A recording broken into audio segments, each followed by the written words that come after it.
चलो एक कहानी सुनाता हूँ। मान लो हम लोग थे बहुत ज़्यादा छोटे थे, ठीक है। तो हम लोग चल के जा रहे थे। अब आपको बताया भाई चलते हैं तो उछलते कूदते हुए चलते हैं। अब क्या हुआ, वहाँ पे किसी पत्थर से टकराए और हम वहाँ पे गिर गए। अब जब गिरे तो हमारे जो सर था, क्योंकि भाई हेलमेट तो लगाते नहीं है ना चलते टाइम, तो जब हम गिरे तो हमारे यहाँ पे सर पे क्या हुआ, थोड़ा सा चोट लग गया, यानी कि हमारा लगा। और अगर मान लो वहाँ पे जब चोट लग जाता है तो वहाँ पे क्या होगी, हमारी होगी ब्लीडिंग, यानी कि थोड़ा बहुत खून निकलेगा और वहाँ पे दर्द वगैरह भी होगा। लेकिन अब हम थोड़ा सा आगे चलते हैं, मान लो हम यहाँ से अब एक हफ्ते आगे चले जाते हैं। अब अगर आप एक हफ्ते बाद की कहानी देखोगे तो क्या हमारा जो सर यहाँ पे फूटा हुआ था वो सेम रहेगा? क्या हमारी अभी भी ब्लीडिंग हो रही होगी या पेन हो रही होगी? नहीं ना। हम वहां पर देखते हैं कि हमारा जो घाव था ना, यहाँ पे जो चोट लगी हुई थी, वो थोड़े टाइम बाद क्या होती है, ऑटोमेटिक ठीक हो जाती है। और आफ्टर और टाइम, यानी कि मान लो महीना हो गया, 2 महीना हो गया, तो वहां पर आप देखोगे कि हमारी जो चोट थी वो बिल्कुल ही नॉर्मल जैसी हो जाती है। और 1 डेढ़ महीने बाद कोई बता भी नहीं सकता कि हम कहीं गिरे थे और हमारी चोट लगी थी। वो अलग बात है कि अगर किसी के दांत टूट जाते हैं तो फिर वो तो दिखता ही है भाई, उसको नहीं छुपा सकते। तो अभी जो आपने एक फंडा देखा वही एक्चुअल में हमारा कहलाता है वुंड हीलिंग वाला, जिसके ऊपर आज की हमारी वीडियो रहने वाली है। तो यहाँ पर वेनली क्या हुआ कि आप लोग जहाँ पे गिरे तो आपके एक चोट लग गई या आपको यहाँ पे घाव हो गया, जिसको हम बोलते हैं वुंड। और धीरे धीरे आफ्टर सम टाइम, एक हफ्ता या 1 महीने के अंदर आपका जो घाव हो गया था, जो चोट लगी थी, वो धीरे धीरे ठीक हो जाती है। और उसको ठीक होने की प्रोसेस को हम बोलते हैं हीलिंग। तो इन दोनों का मतलब कैसे हुई, आखिर ये हमारी ठीक कैसे हो रही है, इसके बीच में कौन कौन से स्टेप्स आ रहे हैं, ये सारा फंडा आपको आज इस वीडियो में देखने को मिलेगा। तो हेलो दोस्तों, मेरा नाम है आकाश कुमार और स्वागत करता हूं मैं आप सभी के अपने चैनल केयरवेल फार्मा में। तो आज के इस वीडियो में आप लोगों को टॉपिक देखने को मिलेगा basic principles of wound healing in the skin. तो हमारी यूनिट चल रही थी unit 1 pathophysiology B pharmacy first semester, और ये उस यूनिट का सबसे लास्ट पार्ट है। यानी कि इसी के साथ हमारी जो यूनिट 1 है पैथोफिजियोलॉजी की, वो कंप्लीट हो जाएगी। तो अगर आपको प्रीवियस लेक्चर वगैरह देखने होंगे तो हमारी जो प्लेलिस्ट की लिंक है ना, वो आपको डिस्क्रिप्शन बॉक्स में मिल जाएगी, या आप सर्च करके देख सकते हो। और जो हमारी पीडीएफ रहेगी वो आपको हमारी वेबसाइट carevelpharma.in पर बाद में अपलोड कर दी जाएगी। और आपको इंस्टेंट नोट चाहिए तो आप हमारे टेलीग्राम ग्रुप को ज्वाइन कर सकते हो।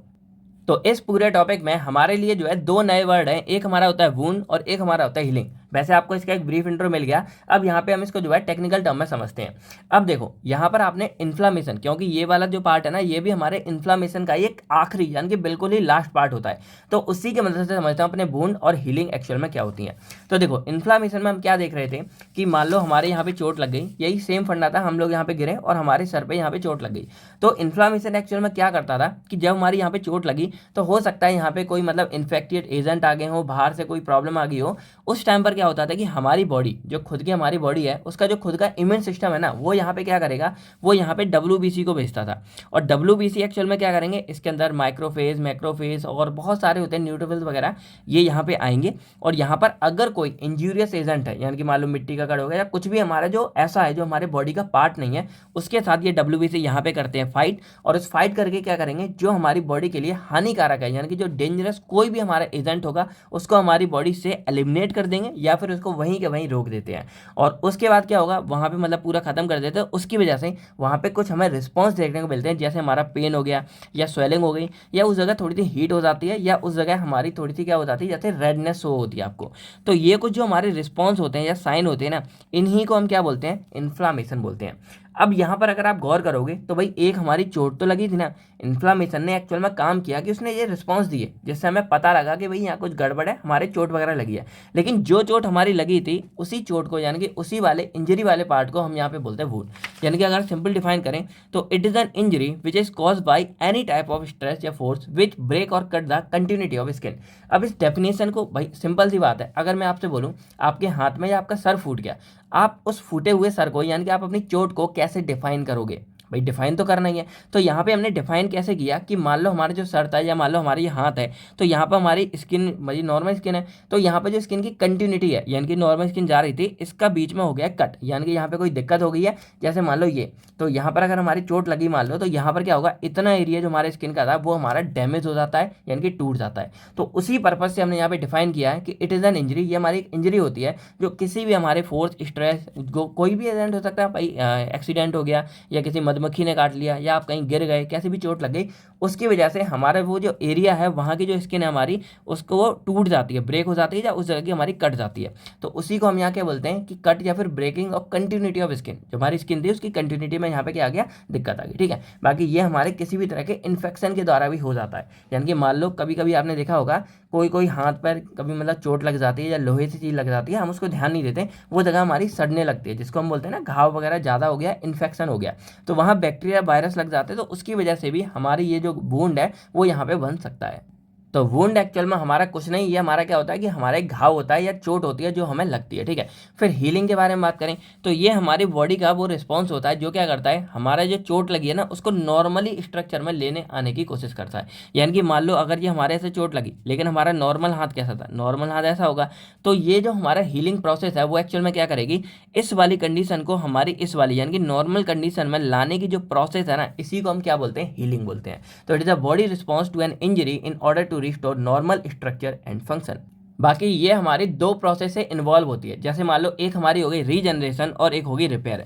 या सिंपल अगर बोलो तो हीलिंग हमारी दो तरह से हो सकती है, एक हमारी रीजनरेशन है, एक रिपेयर है। अब दोनों के अगर नाम में समझो, यहाँ पर क्या है, रीजनरेशन। जनरेशन का मतलब होता है बनना और री का मतलब होता है फिर से। यानी कि मान लो अगर ये हमारी चोट थी तो यहाँ पर क्या होगा कि यहाँ पे फिर से हमारे सेल दोबारा बनने लग जाए और बनते बनते यहाँ पर क्या हो जाए, हमारा जो हाथ था वो बिल्कुल पहले जैसे हो जाए। यानी कि जब हमारा ये हाथ बिल्कुल ही पहले जैसा हो जाता है तो उसको हम बोलते हैं रीजनरेशन। और रिपेयर में एक्चुअल में क्या होता है, हमारा हाथ पहले की तरह तो हो जाएगा लेकिन यहाँ पर क्या होगा, थोड़े बहुत हमारा धब्बा या दाग रह जाएगा। यानी कि आप लोगों ने कभी नोटिस किया होगा, कभी आपका सर वगैरह या माथा वगैरह फूटा हो तो वहाँ पर आप देखना थोड़े बहुत निशान आपके रह जाते हैं। तो वो जो हमारे निशान होते हैं इसको हम यहाँ पे स्कार बोलते हैं। और ये निशान जो रह जाते हैं वो रह जाते हैं अगर, तो उसी वाली प्रोसेस को हम रिपेयर बोलते हैं।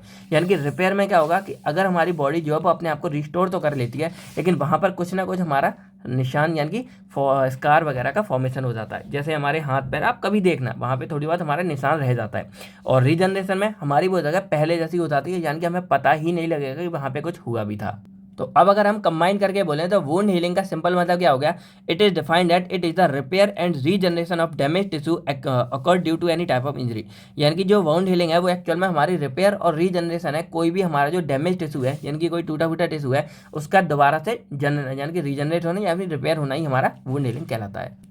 अब वुंड हीलिंग के बेसिकली हमारे 4 फेस होते हैं, यानी कि 4 फेसों के थ्रू हमारे ये वुंड हीलिंग तैयार की जाती है, मतलब पूरी परफॉर्म की जाती है।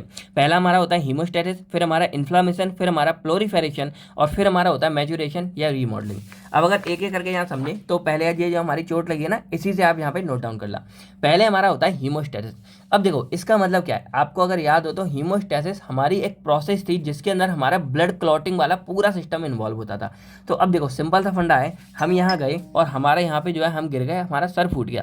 तो जब सर फूटा तो हमारी यहाँ पे ब्लीडिंग होने लगी, यानी कि खून निकल रहा था। तो हमारी जो बॉडी है ना उसका सबसे मेन यानी कि पहला काम होगा कि जो हमारा खून निकल रहा है या जो हमारी ब्लीडिंग हो रही है ना, इस ब्लीडिंग को रोको। क्योंकि अगर ब्लीडिंग या खून नहीं रुकेगा तो हमारी बॉडी का मैक्सिमम खून बह जाएगा और उसकी वजह से हमें बहुत नुकसान हो सकता है। ऑक्सीजन की कमी हो जाएगी, एनर्जी बनना कम हो जाएगा, यानी कि बहुत सारी चीज़ें हो सकती हैं। और आपने मूवीज़ वगैरह में देखा होगा ना, आपने नोट किया होगा, भाई सॉरी हम बचा नहीं सकते, ज़्यादा खून बह गया, या भाई इनको खून चढ़ाने की ज़रूरत है क्योंकि एक्सीडेंट के टाइम पे इनका खून ज़्यादा बह गया। तो इसीलिए हमारी बॉडी का पहला फंक्शन होता है कि वो हीमोस्टेटिस करे, यानी कि फर्स्ट स्टेप ऑफ हीलिंग होता है, जो मेनली क्या करेगा कि इसके अंदर हमारा ब्लड क्लॉटिंग सिस्टम होता है, जो क्या करता है कि जो हमारे खून बह रहा होगा उसको स्टॉप करेगा और हमारा जो ब्लड लॉस है उसको इन्वॉल्व करेगा। अब ये होता कैसे है, तो इसमें बेसिकली हमारी वेजो कंस्ट्रिक्शन होती है और आगे फॉलो करते करते यहाँ पे हमारा फॉर्मेशन ऑफ क्लॉट हो जाता है। और इसको मैं ऐसे समझाता हूँ। अब मान लो कि ये हमारी जगह थी और यहाँ पे हमारा कट लग गया, ठीक है। मान लो, चलो इससे दिखाता हूँ, ये मान लो हमारी जगह थी और यहाँ पे हमारा कट लग गया। तो अब क्या होगा कि इस जगह जहाँ पे कट लगा तो यहाँ से खून बह रहा है, तो इस जगह हमारी होती है वेजो कंस्ट्रिक्शन। इसका मतलब क्या है कि उस जगह जो ब्लड वेसल है वो हमारी पतली हो जाती है और उसकी वजह से क्या होगा कि अब यहाँ पे पतली हो जाती है। इसका मतलब क्या है, यहाँ पे जो ब्लड का अमाउंट है हमारा वो हमारा कम हो जाएगा और जब खून कम हो जाएगा तो ऑटोमेटिक यहाँ से जो खून बहना था वो हमारा कम हो जाता है, ठीक है। सेकंड स्टेप क्या होगा, अब यहाँ पे हमारी होती है जो प्लेटलेट वगैरह होते हैं वो यहाँ पे इकट्ठे होंगे और प्लेटलेट इकट्ठे होकर क्या करेंगे, यहाँ पे इस तरह का एक पूरा का पूरा क्लॉट फॉर्म कर देते हैं। और वो क्लॉट क्या करेगा, जैसे मान लो आप लोगों की कभी पानी की टंकी या कभी कुछ चीज़ लीक हुई होगी या मान लो कभी कोई चीज़ फट जाती है, आप वहाँ पे या तो टेप लगा देते हो या कोई कपड़ा वगैरह फंसा देते हो।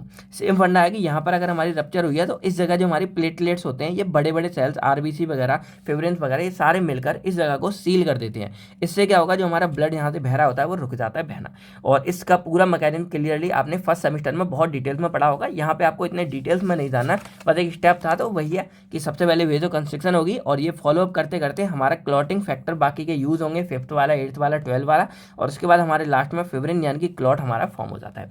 सेकंड स्टेप हमारा आता है इन्फ्लामेशन। अब जब हमारा खून बहना हमारा रुक जाता है देन हमारी होती है इन्फ्लामेशन। अब आपको ये पता है कि इन्फ्लामेशन में एक्चुअल में क्या होगा कि वहाँ पे हमारे WBC वगैरह या ल्यूकोसाइड वहाँ पहुँचेंगे और वो पहुँच कर क्या करेंगे, वहाँ से जो भी इंजूरियस एजेंट्स हैं उनके साथ फाइट करेंगे और उस इंजूरियस एजेंट को या तो लिमिट कर देंगे, रोक देंगे, या फिर उसको एलिमिनेट कर देंगे जो भी हमारा इंजरी कॉज करा था। ठीक है, उसके बाद वहाँ पे उसकी वस्कुलर परमेबिलिटी बढ़ जाती है, बहुत सारे रिलीज होते हैं ग्रोथ फैक्टर, हमारे साइटोकाइंस, मैक्रोफेज, और ये सब क्या करेंगे वहाँ पे एक तो हमारी इन्फ्लामेशन कॉज करते हैं, रेडनेस, स्वेलिंग, हीट वगैरह, और सेकंड नंबर क्या करेंगे, जो मैक्रोफेज होते हैं ना, तो ये क्या करेंगे, जो डेड सेल्स होते हैं इसको बोलते हैं क्लियर डेब्रिस, यानी कि कोई बैक्टीरिया वगैरह को तो मारने का काम करते ही हैं, क्योंकि मैक्रोफेज हमारे WBC का ही पार्ट होते हैं। लेकिन जो डेब्रिस है, जैसे मान लो यहाँ के सेल्स थे, अब ये डैमेज हुआ तो डैमेज होकर हो सकता है ये सेल्स हमारे अंदर चले गए, यानी कि बॉडी के अंदर चले गए, तो वो डैमेज हो चुके हैं तो नुकसानदायक है, तो वो डैमेज वाले सेलों को भी ये जो मैक्रोफेज है वो क्लियर करेगा, उनको मार मूर के खत्म करेगा। तो आखिरी में यहाँ पे WBC आके उन्होंने फाइट की, और आखिरी में हमें जो WBC इन्फ्लामेशन के रिस्पॉन्स थे, जैसे पेन, स्वेलिंग, रेडनेस, हीट, ये सारे हमको देखने को मिल जाते हैं। देन थर्ड स्टेप हमारा आता है प्रोलिफरेशन। अब देखो यहाँ पे जब हमारा ये सारा हो गया, हमको रिस्पॉन्स देखने को मिल गए, अब हमारी जिम्मेदारी बनती है कि जो हमारे यहाँ पे सेल, यानी कि यहाँ पे चोट लगी, वो हमारी पहले जैसी नॉर्मल हो जाए। तो उसी के लिए हमारा स्टेप आता है प्रोलिफरेशन, और इसको हम जो है ग्रेनुलेशन नाम से भी जानते हैं। अब इसमें मेनली क्या होता है, यहाँ पे रीजनरेशन एंड रिपेयर होता है हमारा सेल्स का या फिर टिश्यू का, यानी कि जो सेल और टिश्यू हमारे यहाँ डैमेज हो गए थे वो फिर से अपने आप को वापस लाते हैं। और ये मैंने आपको बताया था कि जो हमारे जो हीलिंग है वो मेनली दो प्रोसेस से होगी, एक रीजनरेशन है, एक रिपेयर है। तो इन दोनों की मदद से जो हमारे सेल यहाँ खराब हो गए थे, डैमेज हो गए थे, वो फिर से अपने आप को रिकवर करना शुरू कर देते हैं। तो इसके लिए क्या होता है, यहाँ पे दो चीज़ें हमारी यूज़ होती हैं। एक हमारा होता है फिब्रोब्लास्ट, तो ये क्या करेगा, यहाँ के जो आस पड़ोस के हमारे जितने सेल्स हैं ना, उनसे ये फिब्रोब्लास्ट आएगा और यहाँ पे सेल्स को डेवलप करने में हेल्प करेगा। और एक हमारे होते हैं एंडोथेलियल सेल्स, तो ये हमारे जो वेन्यूल्स वगैरह होती हैं, यानी कि जो नसें होती हैं, वहाँ से आएगा, और वो क्या करेगा, यहाँ पे जो कैपिलरी वगैरह डैमेज हो गई होंगी तो आस पड़ोस की जो नई कैपिलरीज हैं उसको बनाने में हेल्प करता है।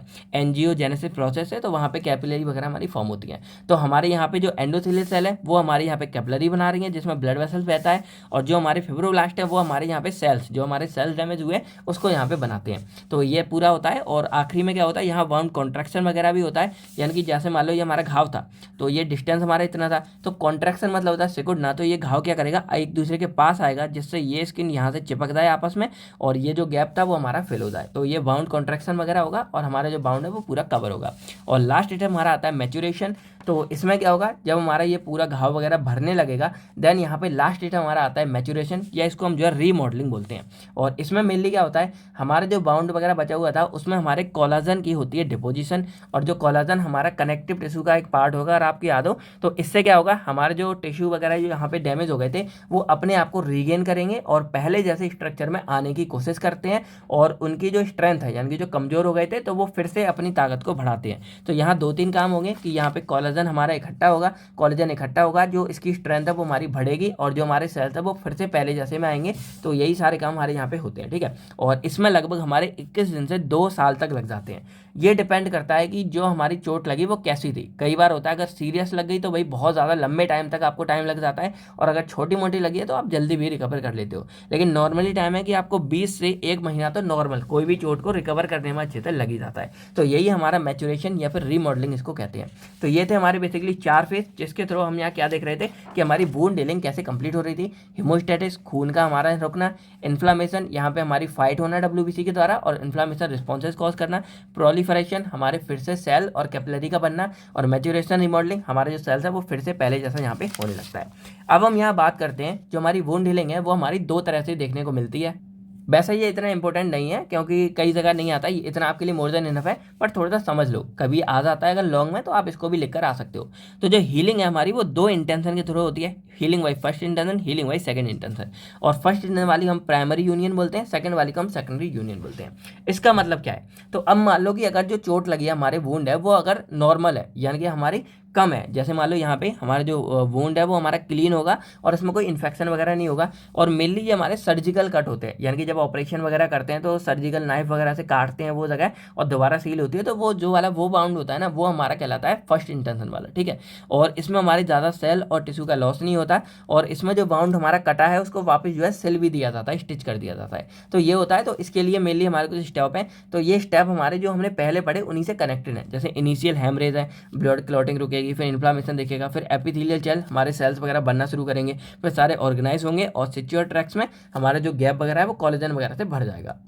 उसी तरह हम बात करें अगर सेकंड इंटेंशन वाला, तो ये वो कंडीशन है जब हमारा जो वाउंड है वो काफ़ी ज़्यादा सीरियस हो जाता है, यानी कि चोट काफ़ी हैवी लग गई, तो इसमें हमारा जो घाव है वाउंड है वो हमारा ओपन होगा, इन्फेक्टेड होगा, और इसमें हमारे सेल्स और टिश्यू काफ़ी ज़्यादा मात्रा में लॉस हो जाते हैं, और इसमें हमारे जो अनस्टिच होगा, जैसे मान लो इतना, जैसे मान लो ये है, तो यहाँ पे जो हमारा घाव है ये अनस्टिच है, यानी कि इसको आपस में सिला नहीं गया है, थोड़ा बड़ा था इसलिए, ठीक है। तो इसमें हमारे स्टेप वही आते हैं, इनिशियल हेमरेज होगा, हमारा ब्लड रुकेगा, फिर इन्फ्लामेटरी फेज यानी कि इन्फ्लामेशन सारा चलेगा, फिर हमारे सेल्स वगैरह यहाँ पे एपिथेलियल चेंज आएंगे, ब्लड वेसल्स वगैरह बनेंगे, फिर प्लोरिफरेशन, हमारे सेल्स वगैरह डेवलप होंगे, और बाउंड कॉन्ट्रैक्शन, बाउंड जो मैंने आपको बताया कि ये बाउंड्स हमारे सावन में क्या होंगे, यहाँ पे आपस में पास आते हैं ये पूरा, और ये गैप हमारा था वो हमारे यहाँ पे फिल हो जाता है, ठीक है। तो इस तरह चलेगा, लास्ट में कोलेजन वगैरह आके हमारा सारा कुछ जो है ठीक हो जाता है। अब हम बात करें थोड़ा सा, वैसे तो ये टॉपिक हो गया फैक्टर अफेक्टिंग हीलिंग, यानी कि जो हीलिंग प्रोसेस है उसको कौन कौन से फैक्टर अफेक्ट कर सकते हैं। इसमें दो तरह के होते हैं, एक है लोकल फैक्टर, एक है सिस्टमिक फैक्टर। लोकल फैक्टर में मेनली क्या है, अगर मान लो इन्फेक्शन वगैरह हो गया या ब्लड सप्लाई, हमारा इन्फेक्शन है तो भाई हमें टाइम लगेगा घाव को भरने में, अगर ब्लड सप्लाई वहाँ पे कम है तब घाव को भरने में टाइम लगेगा। कोई फॉरेन बॉडीज है, यानी कि अगर कोई वायरस बैक्टीरिया है तो घाव को भरने में टाइम लगेगा, और टाइप साइज लोकेशन पर भी डिपेंड करता है, किसी जगह के जल्दी भर जाते हैं, किसी जगह को टाइम लगता है, ठीक है। फिर सिस्टमिक में बात करें तो अगर बंदे की एज कोई हेल्दी वगैरह है तो उसके घाव जल्दी भरेंगे, और कोई एज्ड पर्सन है उसके घाव लेट बढ़ेंगे। न्यूट्रिशन, अगर वो हेल्दी खा पी रहा है तब उसके घाव जल्दी बढ़ेंगे। सिस्टमिक इन्फेक्शन, अगर कुछ को पहले से कोई इन्फेक्शन वगैरह है तो घाव लेट भरेंगे, और डिसीज कंडीशन है तब भी घाव लेट भरेंगे। तो ये हमारे कुछ थे फैक्टर अफेक्टिंग। तो आई होप आपको पूरा का पूरा टॉपिक अच्छे से इन डिटेल्स में समझ आ गया होगा, basic principle of bound healing वाला। तो अब अगर कोई भी डाउट्स आप कमेंट करके हमसे पूछ सकते हैं, बाकी मैं मिलता हूँ आपसे बहुत जल्द नेक्स्ट वीडियो में, जिसमें हम बात करेंगे अपने यूनिट सेकंड के बारे में और बाकी सब्जेक्ट के बारे में। तो इस वीडियो को लाइक कर दो और दोस्तों के साथ शेयर कर दो। तो तब तक के लिए जय हिंद दोस्तों।